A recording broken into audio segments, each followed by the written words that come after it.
Oopsie, Spain gets a 100-year head start. The 3 G's, but really gold and gospel, I think is the best. Glory is about primogeniture and being the firstborn. I wouldn't worry too much about that. France comes in, and England come in 100 years later. France tries to go north. That's why they're in Canada. That's why Quebec. But they also get New Orleans. So they control Mississippi and all that stuff. And with Quebec, they control all the Great Lakes. And England is going for land and resources, Virginia, but religious freedom, Massachusetts, Rhode Island, Pennsylvania. So 2 different sort of reasons. And that should make sense how their relations are with the natives, right?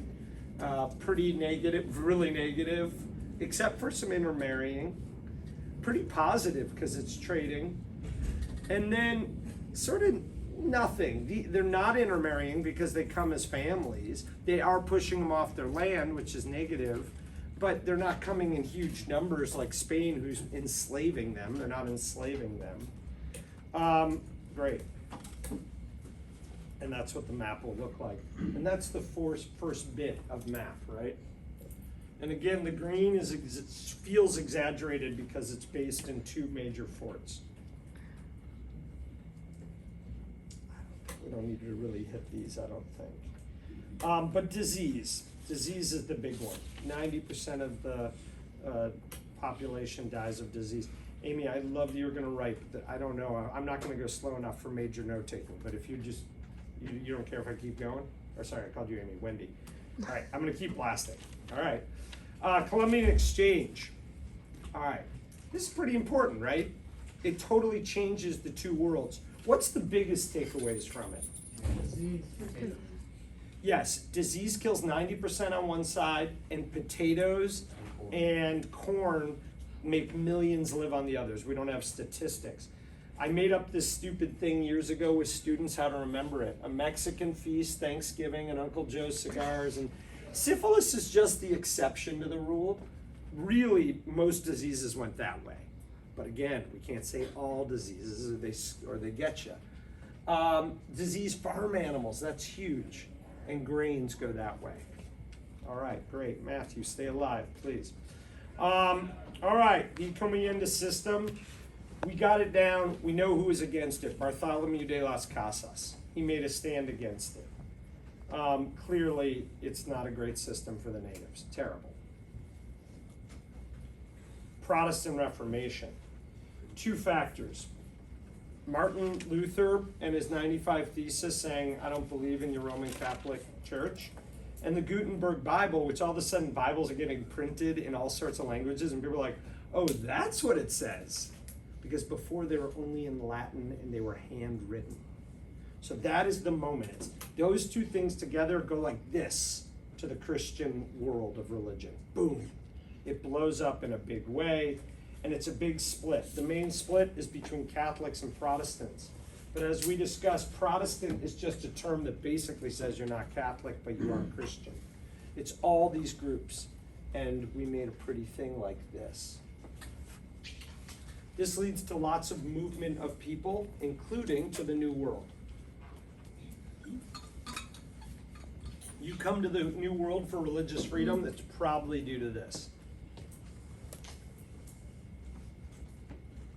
All right. Oh, good. That's the end of that slide. Yeah, that one's the only short one. Thanks. All the other ones are at least. Dude, just so you guys know, I never had posted these slides up before for this. I made them last year, the year before for the final, and a couple different students were imploring me for review, and it was good. Why not? Like, I don't think it's cheating. It's just going over things we've seen before. All right. Look, these are a little more specific, like, you know, you need to know an example of a religiously founded colony, and you need to know the example of a economically founded colony. Great. I think that's good enough. And then Georgia. Yeah, which has the unfortunate name Penal Colony. All right. This Thomas one. Exactly. I literally was going to go wave to her. I was like, that's the name of it. All right, slight differences between the regions. This was an APSAQ question to talk about the differences between the northern colonies, the southern colonies, and the middle colonies. Thanks for being here on time. I will mark you all here for attendance. Great. Revolts, I guess. So look, I think the hardest thing to remember about King Philip's War, the hardest thing to remember is that when it is. And basically all you have to know is it's before the revolution, but even then, I find as a history teacher that's hard to remember. So this is how I remember it. I remember that Bacon's rebellion is not 1776, it's 1676, 100 years before the Declaration of Independence. And I know that people were all tense before Bacon's rebellion because up north, there were these major wars with natives. Yes, natives were losing these wars, but it didn't matter. You didn't feel good. People were getting murdered and huge amounts of people were dying. Good idea. Oh, could you shut that when you come in? I thought you were going to shut it. When you come in, it's fine. Bacon's rebellion, all that paranoia about natives, leads to this major shift in labor systems. And it's not just the paranoia about the natives. You have these poor white people, and you have natives, and you have indentured servants, and you have all these different groups, and basically all the poorest people in society get together and start under this guy Bacon and start killing natives. And that brings up the concern that you're going to start a war with the natives. And what they learn through that is that poor whites are very dangerous, I guess. And in the case of poor whites, we're talking indentured servants. Anyone in my regular advisory aid is now first period. Thank you, Sinai. Yes, great. We're now at first period. Thanks, Cindy. All right. You could have ended up in AP. See, that's what was about to happen. This is how I trick you into joining AP next semester. All right, yeah! Oh my God, give her a round of applause. We are so glad to have you. I am so sorry you couldn't come. You have not missed much. And Zimri said she memorized everything I've said so far and will tell you everything. All right, I'll see you later. Ciao. All right, Bacon's Rebellion. Natives move west, but most important is a change in labor. A change in labor. And it's going to mean more enslaved Africans and not natives and not indentured servants. Doesn't happen overnight, but this is the major symbolism and the AP loves it. All right? Great. Pueblo Revolt, most successful. 12 years of independence and then a good negotiation that they can keep their way of life and we'll be Catholic and our own religion. But that's way over with the Spanish. All right, great. Slavery was everywhere. Every colony had slaves in it. Yeah, come on in. All right, we missed you. Give them snaps. We missed Carmen. No, don't worry. You haven't missed shit. Isabella says she has memorized everything, and she will tell you it. All right, here we go. Even New York City, which had the most slaves. What? Okay, great. Glorious Revolution. Look, Glorious Revolution goes into the bucket similar to the Protestant Reformation, right? It's going to be a reason why, actually, it's not just a reason why people come here. I guess that's wrong. Actually, it's not in that bucket. The Reformation gives people a reason to come here for religious freedom. Glorious Revolution gives people a reason to think maybe kings aren't chosen by God. Maybe there's more reason for democracy. And here's the result. Less belief in divine right, more belief in John Locke's natural rights. The same rights that end up in the Declaration of Independence and the same rights that get guaranteed more or less in the Constitution. Actually, definitely in the Constitution. All right. And it was a relatively peaceful revolution. But you realize William and Mary weren't supposed to be king and queen. That was the whole joke. They weren't born king and queen. Everyone's like, well, that just broke the rule that God didn't pick them, and one more reason why we should do it. Now, the Enlightenment is big. You have all these important ideas coming from Europe, and people are starting to say, maybe we don't have to buy into this monarchy business, which today in the United States we just take for granted. I mean, I don't know the number, but I mean, there is I would assume there's over a dozen countries in the world still run by a full-blown monarchy, at least a dozen countries. Looking at Mr. Chow, he's counting. I don't know, yeah. Is a dictatorship essential to the monarchy? What's that? Would a dictatorship count in that? No, dictator's not a monarchy, because it's not, well, good point. Like, you mean like North Korea? Dictatorship shouldn't be a monarchy because your kid doesn't get to be the boss. Although in North Korea, every time it's the kid becoming the boss feels like a monarchy. Yeah, no, but it would be Saudi Arabia is a kingdom, Jordan is a kingdom, Morocco is still a kingdom. I mean, there's a lot that are there's a lot that are still monarchies. All right, Great Awakening. Second Great Awakening is more important. First Great Awakening, hey, we're all Protestants, it's cool, except for the Catholics and any other religion, but we're all Protestants, it's cool. And that creates more democracy, more of a sense that like, hey, we have something in common. And if we in the colonies have more in common, we think the Enlightenment ideas, and we watch the Glorious Revolution and say that King of England's sort of bullshit. Now we're starting to get reasons for a revolution. That's what we're building. We're building a case for revolution. And you should know this. It's moving south. Slavery's moving south. And numbers are getting big. Not big as they will with the cotton gin. Like, okay, here's some revolts. I don't think you need to know them. I mean, yes, Stono, like a slave revolt and a fort, but I don't know. I don't want to focus on them. I don't think it's that Just important. remember, it's a slave revolt before the revolution. Yeah. 'Cause And there's lots of slave revolts. I think it's a sign, like that the slaves are happy bullshit is not true. You could use it as that. Mercantilism, capitalism. Mercantilism, closed system. Mother country and colonies. You give us the raw materials, you give us the lumber, we build the furniture and sell it to you. And the profits are kept in the system, but really to the mother country. Capitalism is whoever's selling, furniture the cheapest, buy furniture from them. Whoever wants to sell their lumber the most priced, whoever will buy it, you sell it there. You do it with anyone. And that idea starts catching on, and United States is basically the first country to embrace it fully. But it was outlawed with the Navigation Acts, among other ways that they outlawed it.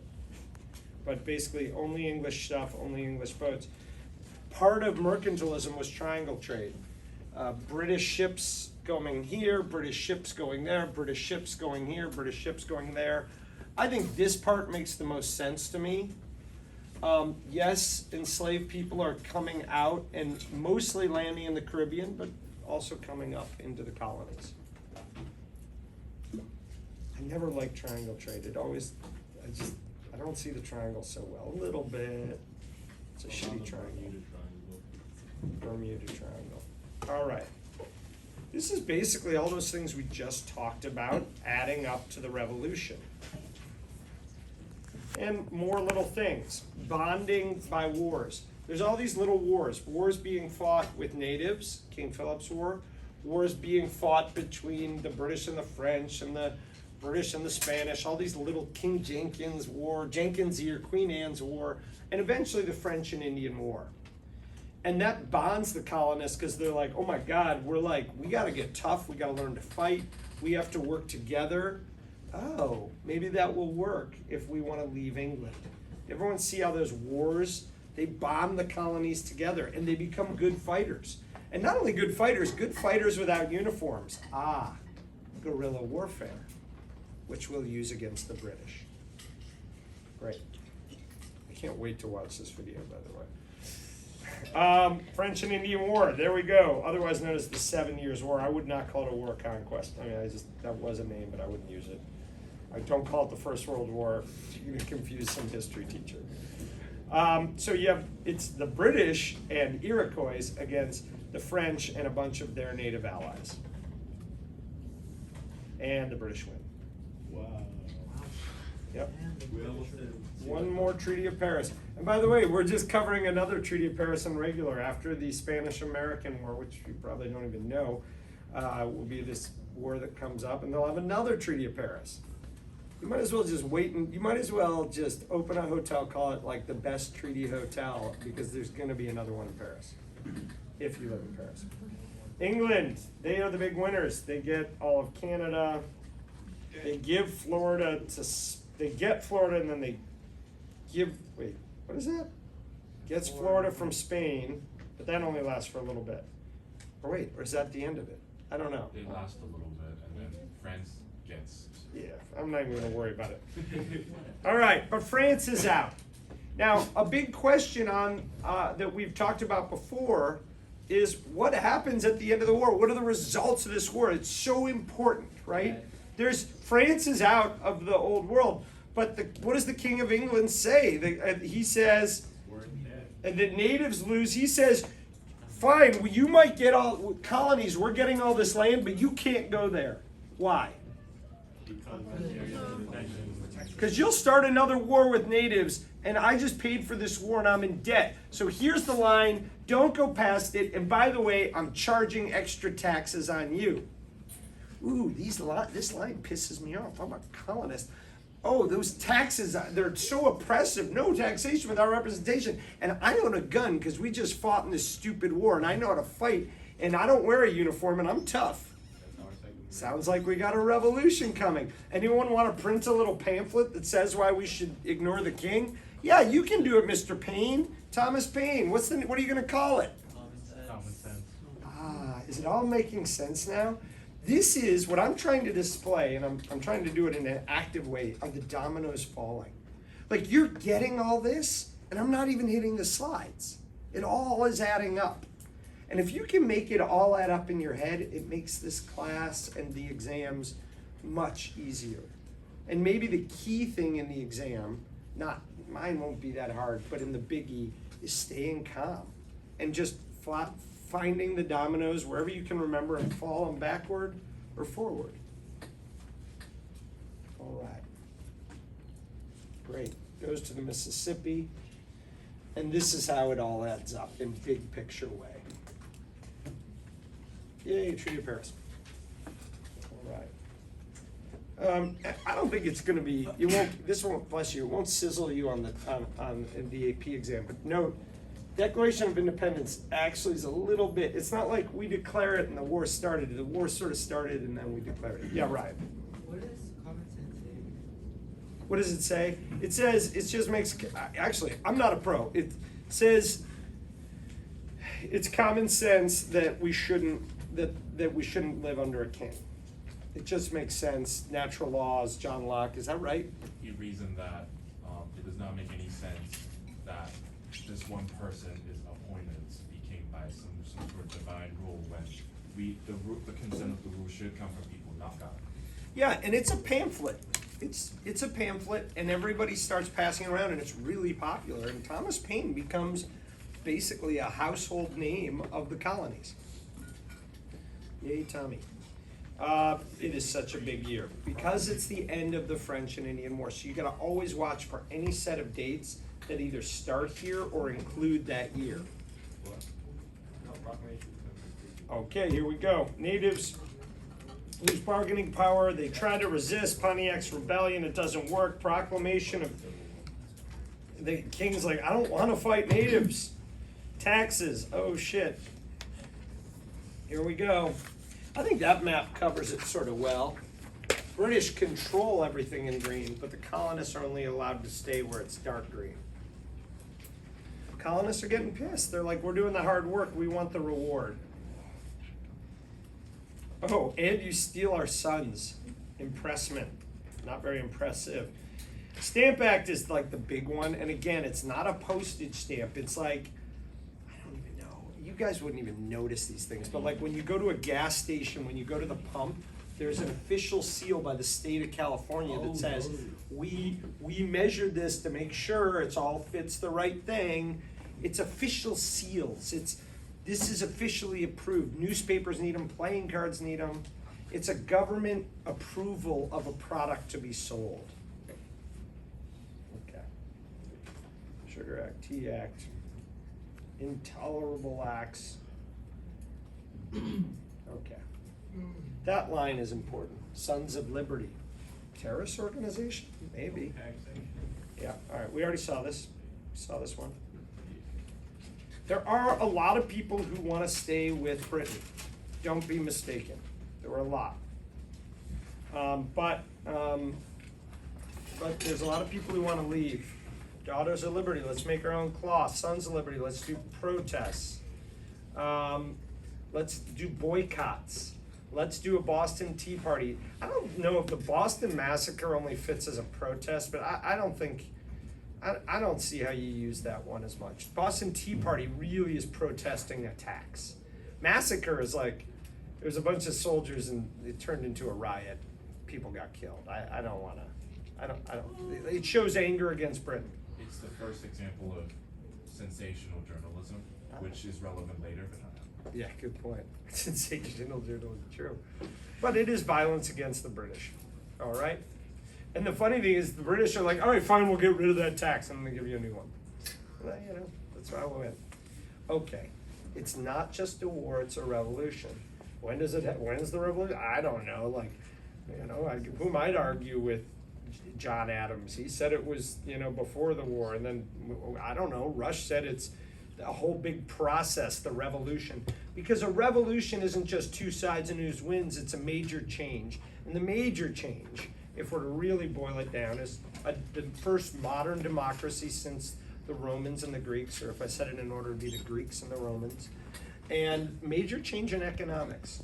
Now this is a slower change. This doesn't snap in, but that snaps in with the Articles of Confederation. Yeah.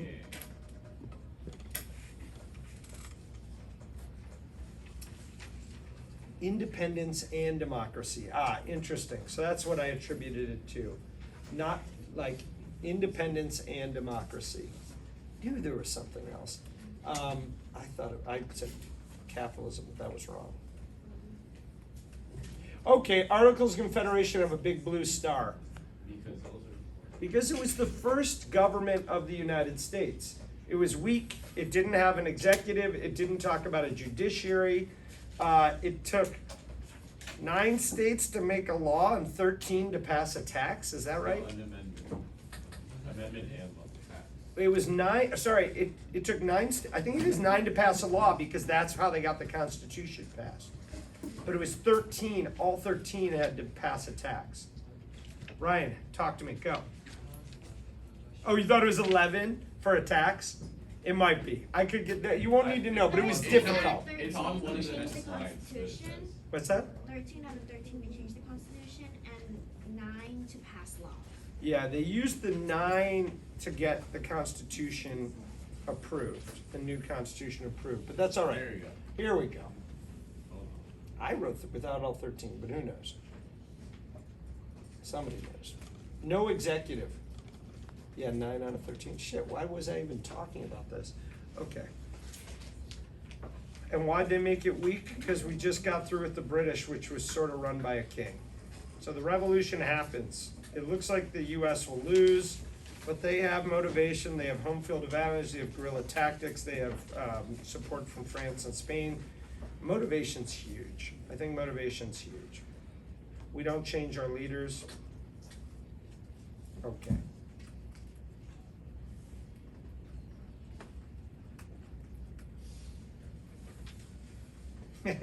Now we're in debt. We were in Okay, that. we won the debt. We won the debt. Okay, so you have 2 groups at the end of the war. The anti-federalists who are like, we want a weaker central government, and the Federalists, who want a stronger central government. And the Federalists say, let's have a constitution. And what do the Anti-Federalists say? No. But what should we have? State right. No. This is the big mistake. They say, we don't know. We just don't want that. And that wasn't good enough of an argument. That's why the Constitution, I think, in many ways gets passed.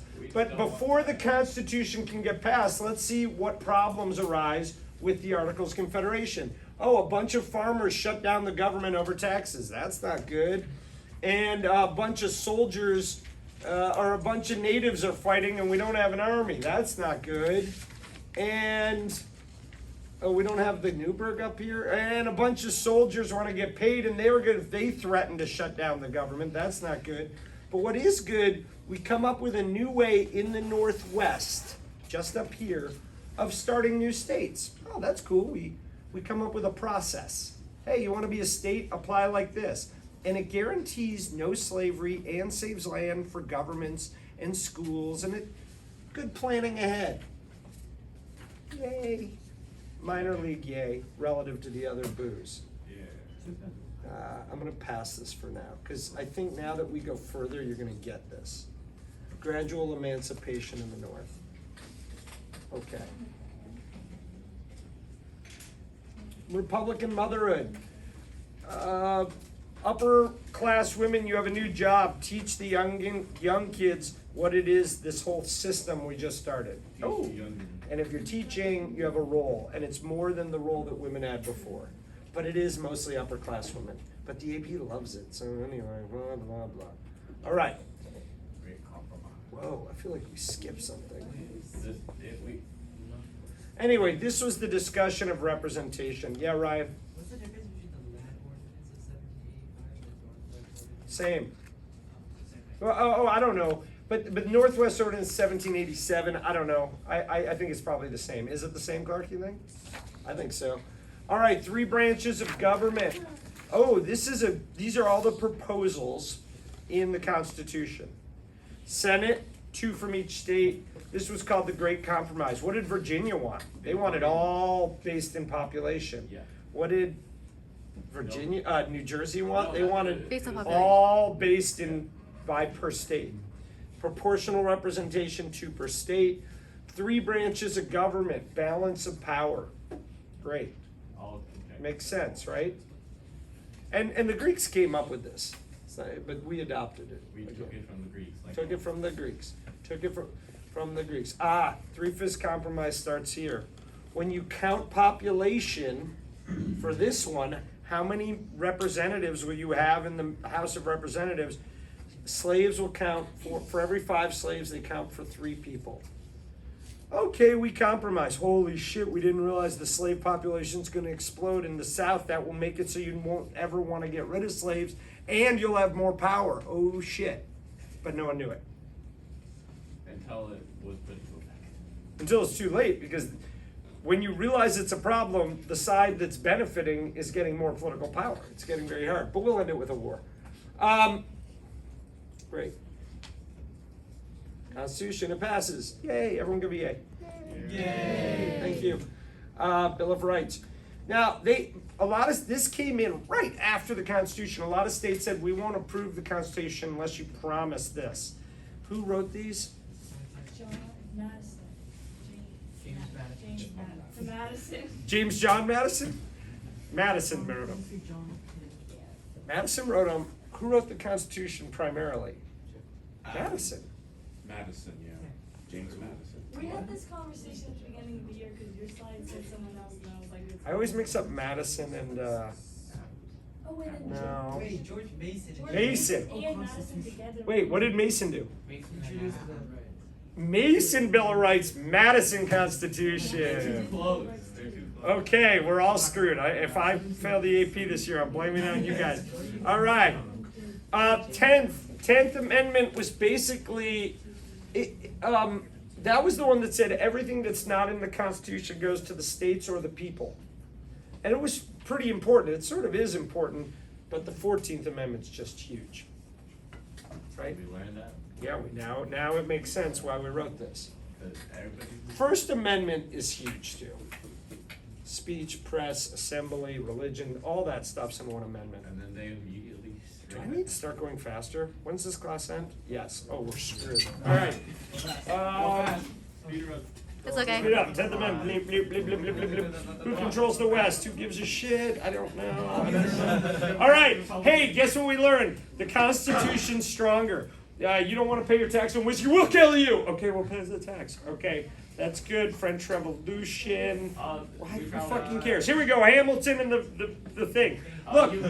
Look, we have all this debt, and Hamilton comes up with, I personally think this is a great idea. He said, we're going to pay all the debt to all you rich people in Europe who lend us money, and you're going to tell all your friends that we're a great country and tell other friends to invest in us because you want us to survive. If we don't pay our debt, you'll say, fuck them, right? So we're going to pay all the debt, and we're going to do it with tariffs.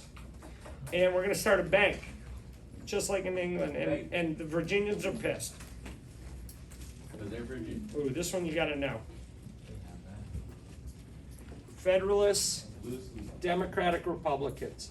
Yeah, I'm not worried about the interpretation, but yes, loosely, because if you loosely interpret it, that means the 10th Amendment gives less power to the states, and that means more central government power. Favors banks, favors merchants, favors people in the north. Common man, states, smaller. We just want to run things ourselves, nice and small. Great. All these things happen. Washington says don't do it, all these things happen. Who cares? Alien, well, that was lame. Alien Sedition Act's lame. Here's that. We talked about it enough. Virginia, Kentucky, Virginia resolution.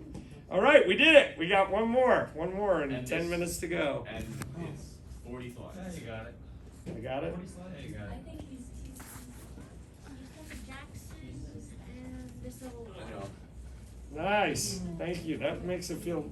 I like it. Jackson in the Civil War. Boil it down to Jackson in the Civil War. I mean, in some ways, yes. I think you'll need to know a little more detail than that. But oh yeah, we forgot about Jeff. All right, Jefferson. Change a political party, and it works. But he does get rid of internal taxes. He reduces the size of the government. He wears his bathrobe around the White House. Not important. Not important. He does keep the tariffs and he keeps the bank. Oh, I thought you didn't like those things. Well, they're pretty helpful. They were pretty helpful. All right. Supreme Court judicial review. Marbury versus Madison. That's how they got their job. And what is their job? When you pass a law, Congress, when you sign the law, President, we can decide whether it fits the Constitution or not. Does it abide by the rules of the Constitution or not? You know, we don't need to go over the story.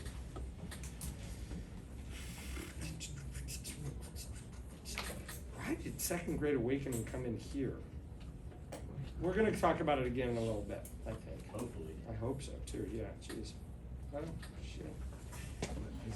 Growth of volunteer societies, women are more involved, African Americans are more involved, and it will lead to abolition, prohibition, and suffrage.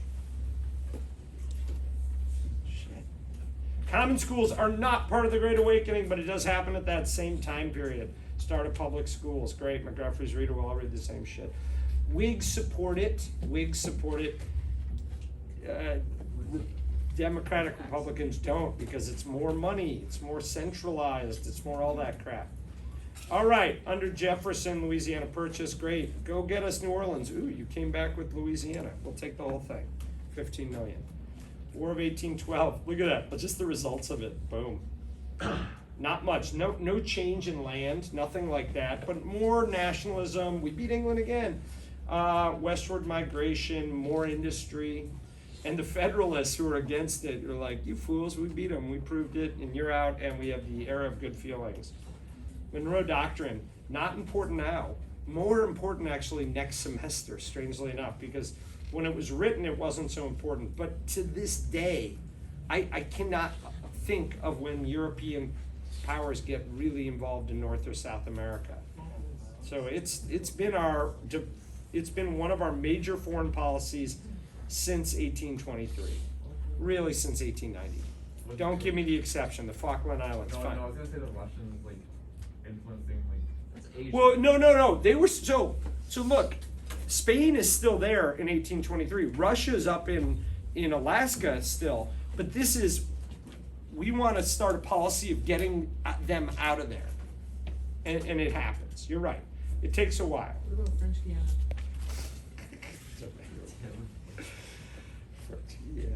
All right, cotton gin, holy crap. And the spinning jenny and that stuff. So you can almost think of the machines growing in the northeast where they have rushing rivers, the cotton gin processing the cotton, getting the seeds out, and all of a sudden we have a major change and we have the biggest new product of America. And here it is. You have a land rush, slavery booms, the North becomes industrialized, you can really stem it all to the cotton gin. Cotton becomes the #1 export, and the North and South divide grows. Yes, there's a relationship between the North and South, but they become more different. One is an agricultural cotton-based society with slaves as labor, and the other is northern industry and banking with low-wage immigrants and young women as labor, and young men too.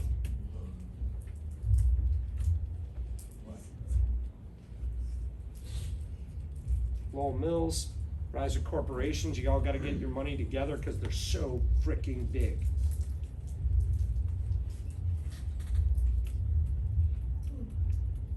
New York City, regular shipping. Henry Clay's American system. Look, so this idea is, he says, look, we want to grow our industry. We want to develop our country. We want the government to pay for roads and canals. We want the government to enforce tariffs, because if you enforce tariffs, yeah, it hurts the common man, but it helps us grow our baby industries. And you can imagine the opposite argument to this is by the Democratic Republicans would say that's more taxes. It hurts the average person's buying power is worse. And it's not about being a country of farmers. And what we want to do is expand. We don't want to develop what we have. We want more land for every poor white guy who wants to be in charge of slaves, which isn't cool.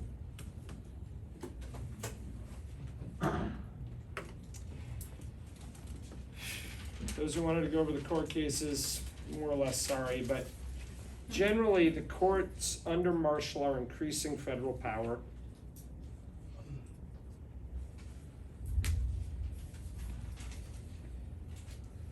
McCullough versus Maryland, federal government is in charge over state government. Gibbons versus Ogden, federal government makes decisions when states fight. Dartmouth versus Woodward is you make a deal government with people, you can't break it. So it goes against government a little bit. It says to New Hampshire, you can't make Dartmouth University of New Hampshire. The era of good, cozy feelings. Missouri Compromise, Henry Clay, thank you, great. Now we have this line, but it's gonna F up when we take all this land, right? Because this line goes, oops, right through California. All right, here we go.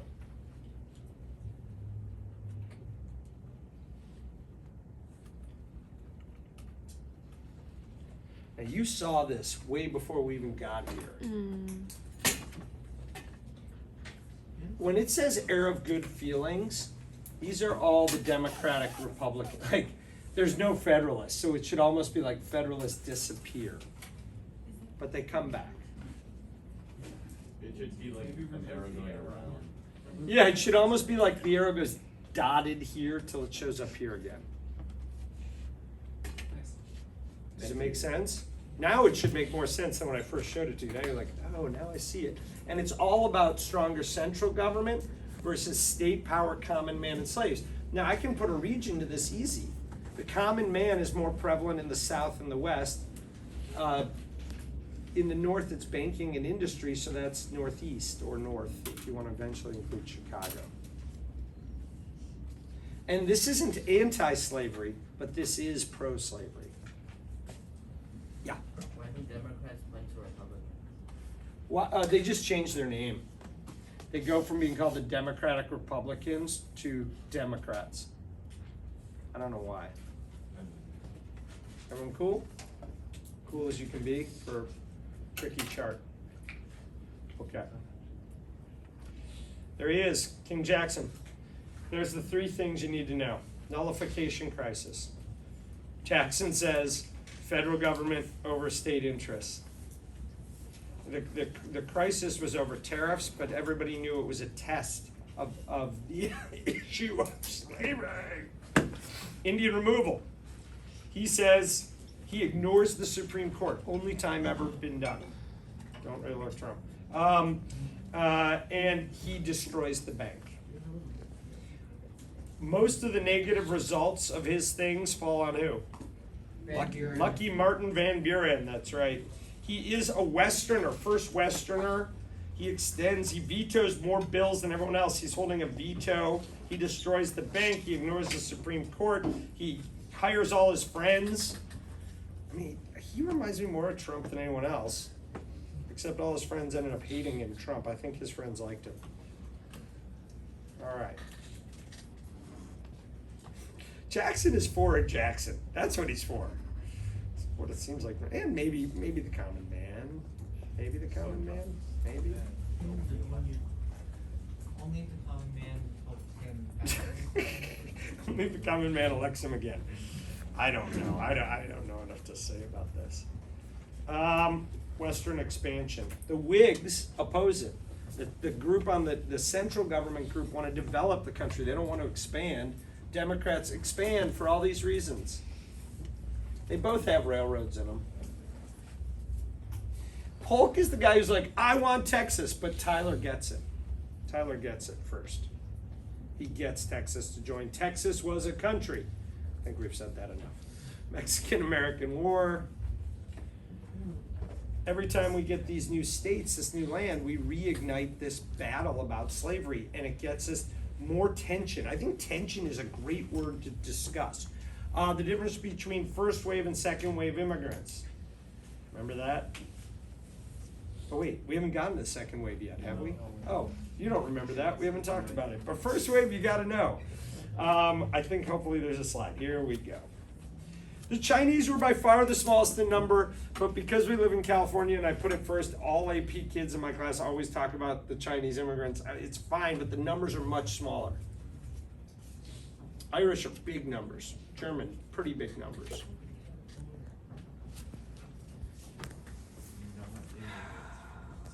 You guys really nailed this, right?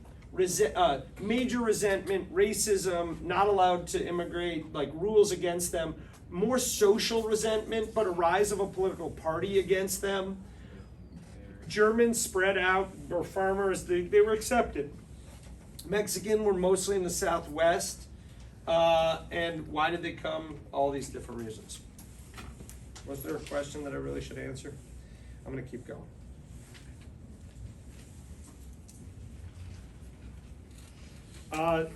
Cotton gin makes more slaves. When there's more slaves and it's more important to the South's economy, they get more possessive, and it goes from being this necessary evil to a positive good.